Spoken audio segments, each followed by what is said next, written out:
Las buenas tardes y agradecemos mucho la presencia de nuestras compañeras y compañeros de los medios de comunicación que nos acompañan en esta conferencia que ha convocado el senador José Narro Céspedes. Adelante, senador, lo escuchamos con atención. Pues queremos agradecerle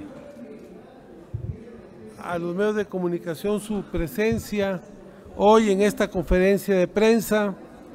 Comentarles que está con nosotros el compañero Juan Carlos Dávila Arteaga, que es el presidente de la Gran Alianza de la Industria de la Masa y Tortilla de México, que tienen presencia en 28 estados del país. Y que bueno, uno de los temas que vamos a abordar es el tema de la inflación y de la situación económica de México. Queremos decirles que hoy se hicieron varios planteamientos importantes por parte del presidente de la República, que tenemos que decir y se tiene que reconocer que gracias a un buen manejo de las políticas macroeconómicas, de los lineamientos generales de la Presidencia de la República y de la disciplina fiscal que se ha mantenido, hoy tenemos que México, dentro de los países en el mundo, es de las economías más importantes y que más están creciendo, que mayor crecimiento económico tienen.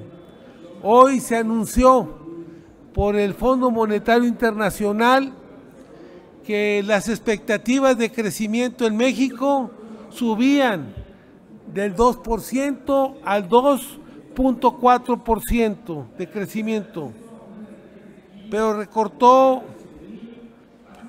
recortó las posibilidades aparentemente para el próximo año. Queremos comentarles también que a pesar de que se ve en el mundo un proceso de recesión económica, de parálisis económica, sobre todo por la guerra entre Ucrania y Rusia, en la cual está metida en esa guerra Europa y Estados Unidos, y que en ese sentido esperan los norteamericanos que México los acompañe en esa guerra, que no nada más la tienen con Ucrania, con Rusia, sino que también hay una guerra prácticamente declarada hacia China, en el tema fundamentalmente comercial, y que parte de lo que se refleja o de lo que se plantea del TEMEC, que prácticamente tendría que ver con una economía de guerra, estas contradicciones sobre estas controversias sobre el tema de la energía eléctrica, tiene que ver con esta situación que está imperando en la economía norteamericana, que por entrar a una estrategia de guerra, hoy vemos que Estados Unidos empieza a vivir un proceso de desaceleración y de recesión económica, mientras que México empieza a crecer a partir de hacer una defensa real a su soberanía energética, pero también a su soberanía de hidrocarburos, como hoy lo planteó nuestro presidente con las reservas de Zama en el Golfo de México, reservas muy abundantes de recursos de hidrocarburos y de gas en el Golfo de México, propiedad de la nación mexicana y de la cual Pemex se mantiene como el socio principal con el 51% de los activos de ese proyecto, en el Golfo de México.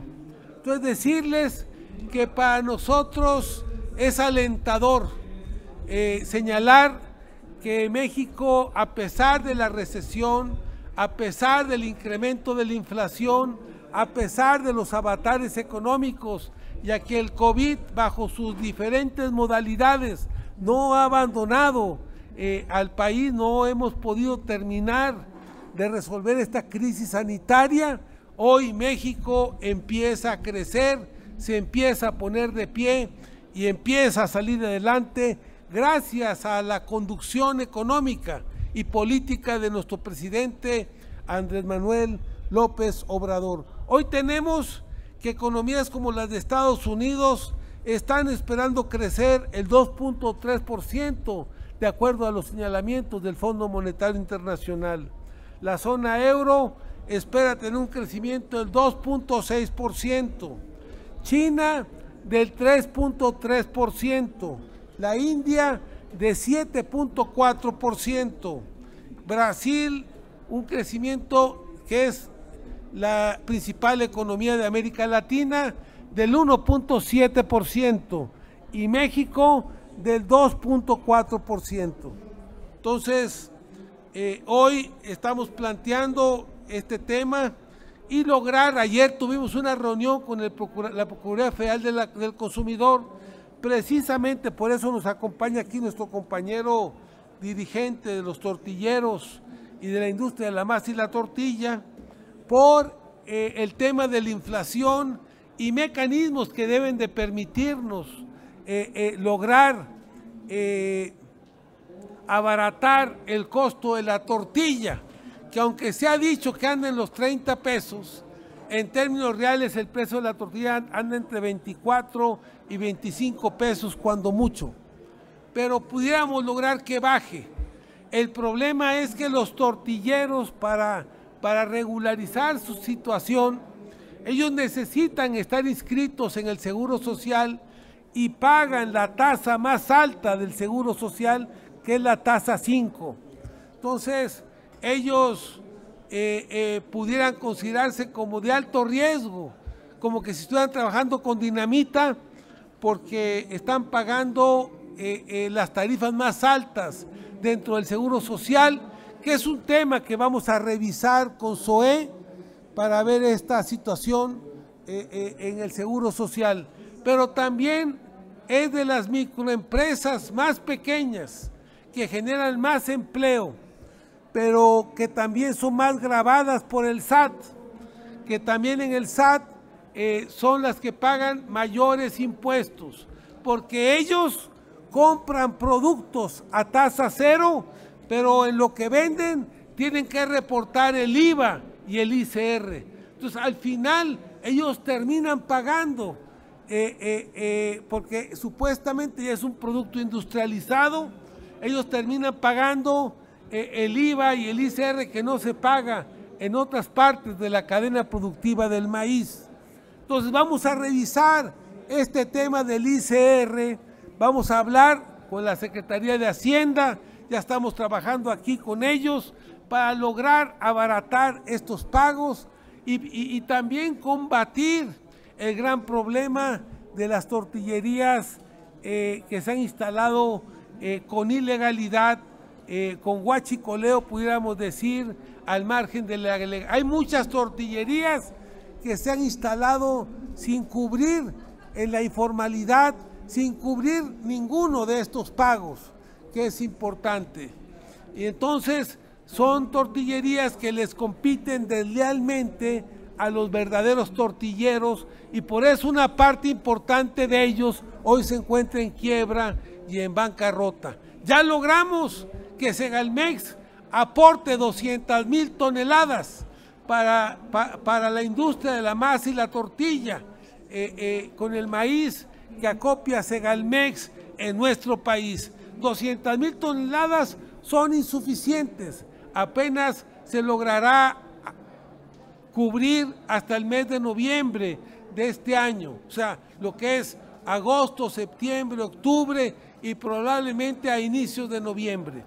Estamos planteando que se requiere una cantidad superior, pero inicialmente vamos a hacer uso de esas 200,000 toneladas que se plantearon por parte del presidente, que va a aportar Segalmex, para mantener precios bajos de la tortilla, de la tortilla, que es un alimento fundamental de la dieta de los mexicanos. Entonces, este es un tema importante. Al final le vamos a dar la palabra al compañero. También queremos señalar algo importante. El día de ayer se iniciaron las mesas de diálogo sobre la reforma político-electoral. A pesar de que la Alianza de la Contención había dicho que iban a hacer veda electoral y que no iban a tratar los temas de las reformas y de las iniciativas que les tocan por mandato ver al Congreso de la Unión. El día de ayer, el presidente de la Jucopo de la Cámara de Diputados, Rubén Moreira, estuvo presidiendo, inició y presidió el inicio de los trabajos formales para iniciar el debate de la mesa directiva, del Parlamento abierto. Bueno, por último, en el tema económico que veníamos tratando, queremos decirles que hoy el presidente anunció que ya vamos a salir de la política de austeridad. Ya vamos a salir de la política de austeridad y que vamos a pasar a la política de pobreza franciscana.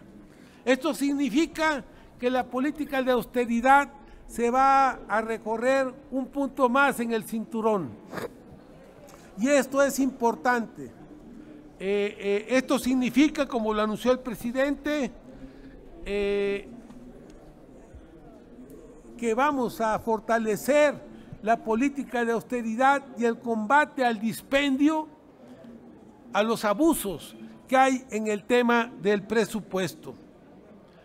Para poder frenar precisamente este tema inflacionario y este tema económico del país y sacar adelante las grandes obras que están proyectadas, es muy importante y muy valioso este anuncio que hace el presidente de pasar de la política de austeridad a la política de pobreza franciscana.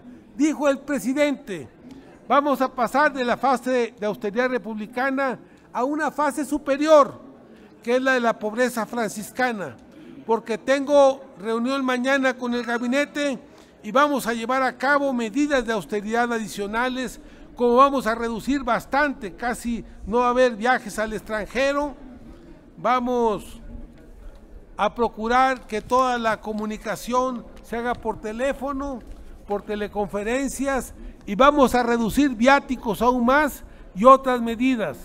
Vamos a alcanzar más en el plan de austeridad, independientemente de lo que tiene que ver con poderes autónomos y que esto tiene que tratarse como una cuestión de Estado.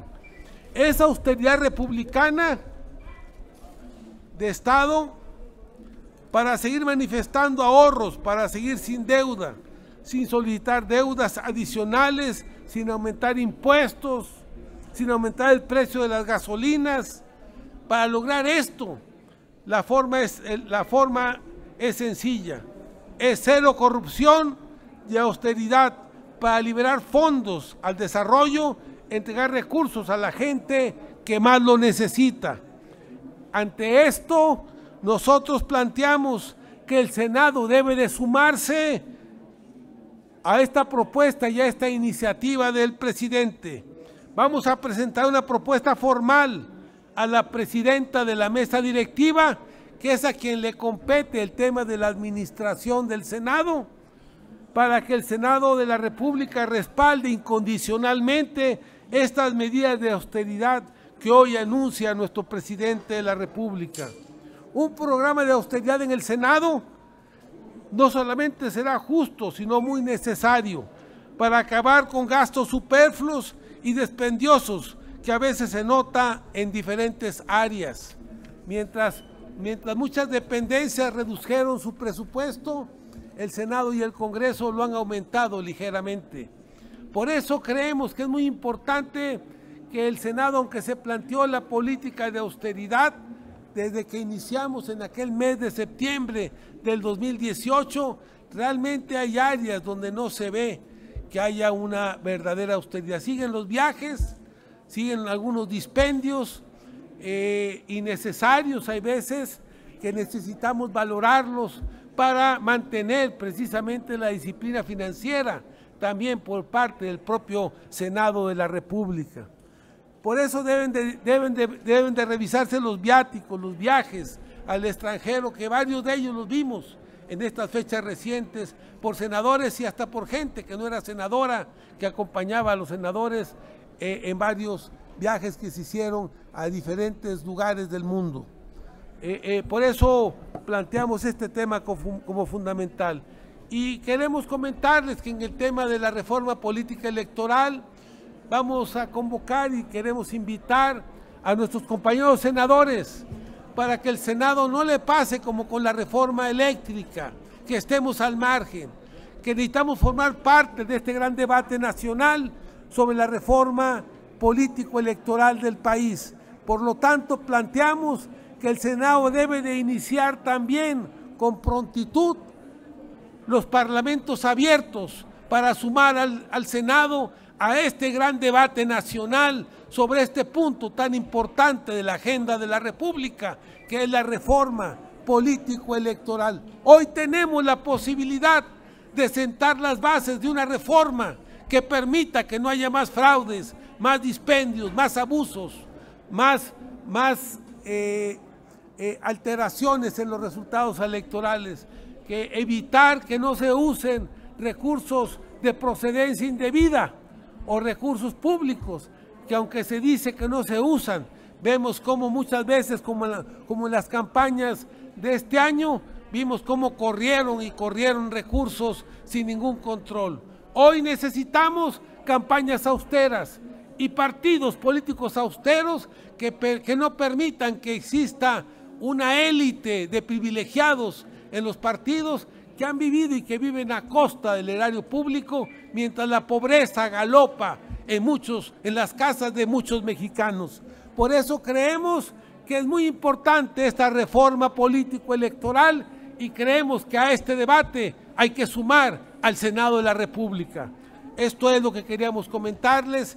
Vamos a pedirle al compañero Juan Carlos Dávila que nos haga un comentario. Estamos convocando a los tortilleros, a los de la industria de la tortilla y de la masa de todo el país, a hacer un acuerdo con el gobierno federal de no incrementar el precio de la tortilla para que esto permita mantener controlado el tema de la inflación, al tener controlado el principal alimento de los mexicanos, que es el maíz y que es la tortilla. Adelante, Juan Carlos. Gracias. Muchas gracias, senador, por su apoyo incondicional. Siempre nos hemos caracterizado por ser una organización incluyente, por eso tiene el nombre de Gran Alianza. Nosotros pertenecemos a ese padrón nacional de 110,000 negocios, 110,000 establecimientos a lo largo del territorio nacional, los cuales trabajamos bajo la formalidad. Y también a nosotros, como a la mayoría de los mexicanos, como productores de masa y tortilla, nos afectó la pandemia. Pero bueno, eso no fue impedimento, ya que nos consideramos como un sector relevante, de los más relevantes en el sector primario, que es la tortilla de maíz nixtamalizada, el alimento que más consume el mexicano, de norte a sur y de costa a costa. Aquí, una de las posturas de nosotros lo hacemos públicamente. Nuestras organizaciones debidamente y legalmente constituidas, el precio de la tortilla se mantendrá hasta el día de hoy, mientras en cada región del país donde tenemos presencia, como lo comentó el senador, en 28 estados de la República. El precio anda oscilando entre 22, 24 pesos. Las notas que salen de a 30 pesos es una total mentira. Y la otra más importante, que es fortalecer el primer eslabón, que es el productor agropecuario, es hacer alianzas con ellos, es hacer alianzas con la sociedad, es hacer alianzas con las demás organizaciones que cumplan. Nuestro compromiso es con el pueblo de llevar una tortilla con un alto grado nutrimental. Aún así seguimos resistiendo, seguiremos resistiendo ante los incrementos desproporcionales que hemos sufrido por las grandes comercializadoras, las grandes harineras, pero seguiremos buscando alternativas de las cuales hemos obtenido buenos resultados positivos, están en la mejor disposición. El senador nos hizo el favor de acompañarnos desde ya hace algún tiempo y cada comisión donde hemos ido, la palabra dice, el senador Narro, es garantía, Juan Carlos, adelante. Nuestra postura como organizaciones es mantener el precio, no incremento al precio, fortalecer la cadena maíz productiva, maíz tortilla. Eso es nuestra postura y siga siendo nuestra postura. Una tortilla de México para los mexicanos, tortilla 100% maíz, nixtamalizada, tradicional. Sería todo por mi parte. Muchas gracias, senador, por su apoyo.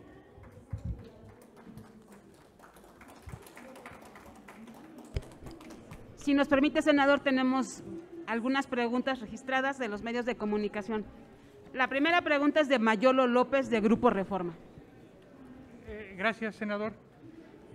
¿Usted nos puede decir si, como se ha señalado, como ha circulado recientemente, usted encargó a la alcaldesa de Acapulco 2 guardias, 2 elementos para su seguridad, que hasta el momento están desaparecidos? ¿Nos puede confirmar esta versión? Gracias, Mayolo.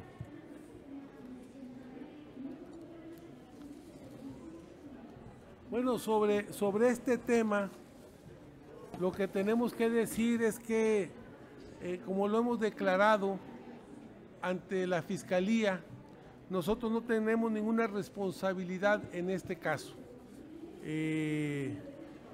Mi responsabilidad en cuanto a explicar los hechos debe de ser ante la Fiscalía y yo personalmente ya lo hice. Lamento los hechos, me solidarizo con la familia, pero yo nunca, pues los que me conocen aquí en el Senado, pues nunca me han visto con custodias o con guardias o con... Yo nunca, esos marinos nunca estuvieron bajo mi responsabilidad. Entonces, creo que ante esto, la Fiscalía, la propia Marina están llevando la investigación correspondiente. Nosotros queremos ser respetuosos del proceso, del debido proceso, y por eso no hemos hecho ningún señalamiento, ningún comentario. Pero también creemos que siempre que vienen los procesos electorales o la posibilidad de relevos en cargos en el gobierno o en los espacios públicos, siempre aparecen las guerras sucias por aquellos que se pudieran sentir afectados por aquel que aspira a tomar un cargo. Yo esto lo ubico más como parte de una guerra sucia, para tratar de evitar que nosotros lleguemos a la mesa directiva, que esto es lo más obvio. Nosotros no tenemos nada que aclarar porque no estamos involucrados en esos hechos, pero sí hemos visto los bots, hemos visto las campañas, hemos visto los artículos, fundamentalmente para tratarnos de implicar en hechos donde no tenemos nada que ver nosotros. Y esto, pues como lo ha dicho nuestro presidente, es natural, siempre que presentan las campañas, siempre que se ponen en juego algunos espacios públicos, siempre aparecen las descalificaciones, los ataques. Y bueno, así lo sentimos nosotros, que es parte de una guerra sucia contra nosotros.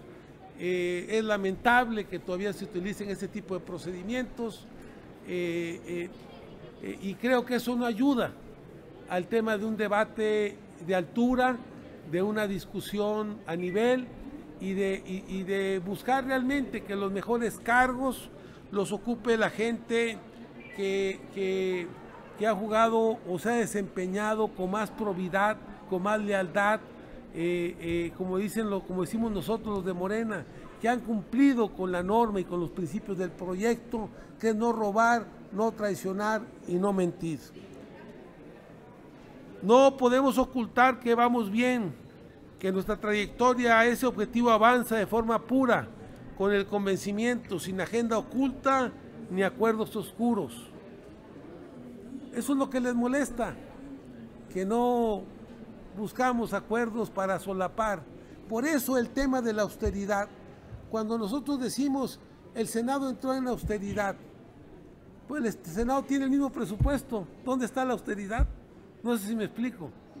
Al contrario, el presupuesto ha aumentado en el Senado y hemos visto cómo se han recortado recursos para atender a los medios de comunicación, no hay una sala de prensa adecuada, cómo se han recortado los recursos para los senadores, sus prerrogativas o sus salarios que teníamos, los choferes, los vehículos, los restaurantes, las edecanes, los bonos, los teléfonos, todo el seguro médico se nos quitó y decimos, pero seguimos teniendo el mismo presupuesto. ¿Dónde está el presupuesto entonces? Y no se devuelve el presupuesto a la tesorería de la Federación. Por eso hacemos un llamado a la mesa directiva del Senado, que es la responsable de la administración de los recursos del Senado, para que realmente abordemos políticas de austeridad en el Senado de la República y seamos consecuentes con esta política que ha planteado nuestro presidente. Una última cuestión. ¿Solicitó o no a la alcaldesa 2 elementos de custodia para su seguridad? No, no lo solicitó. No lo solicitó. Gracias. Le pregunta ahora Alfredo Flores de News México. Buenas tardes, senador. 2 preguntas. Hablan de la austeridad republicana y todo eso.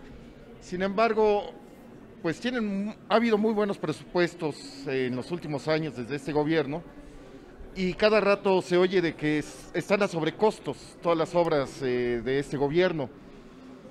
¿Dónde está todo ese dinero? Si todo está a sobrecostos, eso se habla mucho de corrupción, se ha documentado la corrupción en la 4T. Entonces dicen no mentir, no, todas esas cosas, todas esas frases que dicen, pero la gente lo está viendo que no se ve ninguna austeridad y sobre todo en muchos funcionarios. Sobre todo, a ver, ¿qué van a hacer, por ejemplo, con las, entre comillas, corcholatas o los corcholatas? Están yendo por todo el país promocionándose con recursos públicos, aunque digan que no, los gobiernos estatales lo reciben y ellos les pagan y eso es de los impuestos. Ahí, ¿por qué no hay esos recortes? Los hijos de Obrador los vemos que se dan la gran vida, porque ahí no se hacen recortes también. ¿De dónde sacan tanto recurso? Sobre el precio de la tortilla, dicen que no va a subir, pero en ese gobierno ha subido casi un 40% el precio de la tortilla. Entonces no digan que no ha habido aumentos, sí ha habido aumentos en esos precios. Y ya por último, la segunda pregunta es, están siempre diciendo que el INE hace trampas y en el INE. ¿Quiere decir que Andrés Manuel López Obrador y ustedes como senadores llegaron por acuerdos y no por democracia? Los gobernadores de Morena que ganaron en las elecciones pasadas llegaron por acuerdos y no por democracia. Entonces, ¿dónde está la trampa y dónde está la verdad? ¿No con quién? Que aumentó 40% es mentira. Yo le puedo contestar. Bueno, el combate a la corrupción no se ha terminado, pero creo que todos hemos observado y debemos de reconocer la política de austeridad franciscana que lleva nuestro presidente de la República.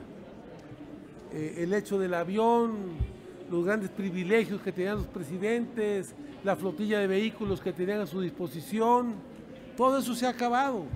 Tenemos que reconocer que el presidente vive una situación de austeridad no republicana, sino franciscana.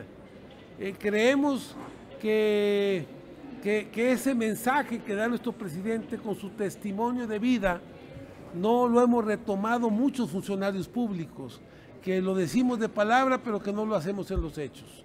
Y que por eso planteamos aquí que nosotros de entrada planteamos que el Senado debe de sumarse a este llamado que hace el presidente de la República y implementar políticas reales de austeridad republicana y poder pasar a un nuevo apretón del cinturón para lograr seguir avanzando en el crecimiento económico del país sin endeudarnos, sin que recurramos a recursos fáciles para tratar de salir del atolladero, como lo están haciendo muchos otros países.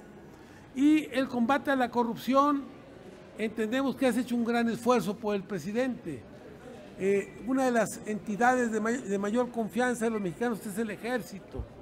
Y al Ejército se le han dado gran parte de las obras para que las haga el propio Ejército. O sea, casi todas las obras se han hecho por autoconstrucción, las principales. Entonces, creo que esto se ha hecho fundamentalmente para evitar el gasto simulado a través de los contratos y de los moches para las grandes empresas. No queremos decir que no haya corrupción, no hemos podido, no es algo que se acaba por la varita mágica, pero estamos en esta lucha que es permanente, continua, y que hoy a lo que llama el presidente es un nuevo apretón de cinturón, no nada más con la política de austeridad, sino también para el combate a la corrupción. Creo que necesitamos seguir fortaleciendo este tema. Hay cosas que se han salido de la mano, como es el caso de los precios de las grandes obras que se plantearon inicialmente. Con el caso de Dos Bocas se ha hablado de un presupuesto de 9,000 millones de dólares y hoy estamos hablando de más de 16,000, 17,000 millones de dólares. Es claro que eso está afectando también el recurso y el presupuesto federal. Pasa algo similar con el caso del Tren Maya. Pero bueno, son temas que se están revisando, se han hecho cambios, hay veces en los responsables de estas obras de conducción, precisamente porque hay muchos intereses, como decía el presidente, quienes se oponen a la construcción del Tren Maya, quienes están detrás de los amparos y de los supuestos medioambientalistas que saltan y que hoy los buzos que amparándose y que los jueces prestándose contra el interés nacional y una demanda y una acción y una demanda que tenía el pueblo, los habitantes de Quintana Roo, de tener estas grandes inversiones. Este planteamiento se hizo durante la campaña del presidente. Y hoy que se están haciendo las obras, aparecen las resistencias que buscan chantajear con estas obras y doblar a nuestro presidente y doblar al Estado mexicano a sus intereses. Eso es lo que no vamos a permitir. Vamos a dar la lucha para combatir la corrupción. No, la corrupción no tiene pretexto, no tiene justificación posible. Vamos a combatirla en todos los rincones que se den. Igual que el dispendio y el abuso en el uso de los recursos. No es posible que sigamos teniendo élites doradas en el país donde todavía una parte muy importante de los mexicanos carecen de lo básico, de lo fundamental, de los medicamentos para los niños, de los medicamentos para las personas con cáncer, de los medicamentos que se necesitan ahora para el COVID junto con la vacunación. No es posible que no tengamos la posibilidad de comprar esos equipos y esos medicamentos mientras el dinero se está tirando por otro lado. Pero a ver, no me ha contestado los hijos de Obrador, ¿qué va a pasar con ellos que tienen mucho dinero y hacen mucho dispendio? Por ejemplo, no viven en austeridad franciscana. Y si llegaron ustedes por negociaciones políticas, ya que hablan tanto de que el INE es corrupto, entonces, ¿cómo llegaron todos ustedes? Porque entonces dice que no se ganan las votaciones por el pueblo, sino por corrupción. ¿Llegaron todos ustedes así por corrupción? Nosotros llegamos al pueblo por el voto de la gente. Yo hice una campaña austera, recorrí 3 veces el estado de Zacatecas. Fui de los candidatos que logró una votación histórica en el estado de Zacatecas. Y ahí están los gastos que hice en campaña, con mi propio vehículo, con mi propio pecunio, con mis propios recursos. No creo que me dieron 20,000 o 30,000 pesos para mi campaña de senador. Entonces, estamos decididos a dar la batalla al lado de nuestro presidente, dando esta lucha. Yo no tengo elementos contra los hijos de Andrés Manuel López Obrador. Quien los tenga, pues que lo demande. Yo lamentablemente no soy Ministerio Público para andar investigando, pero si hay elementos que los señalen a ellos, pues para adelante, que vayan ante la autoridad correspondiente a presentar las denuncias que se deban de hacer. Muchas gracias. A usted, senador, gracias y buenas tardes. Regalen una foto.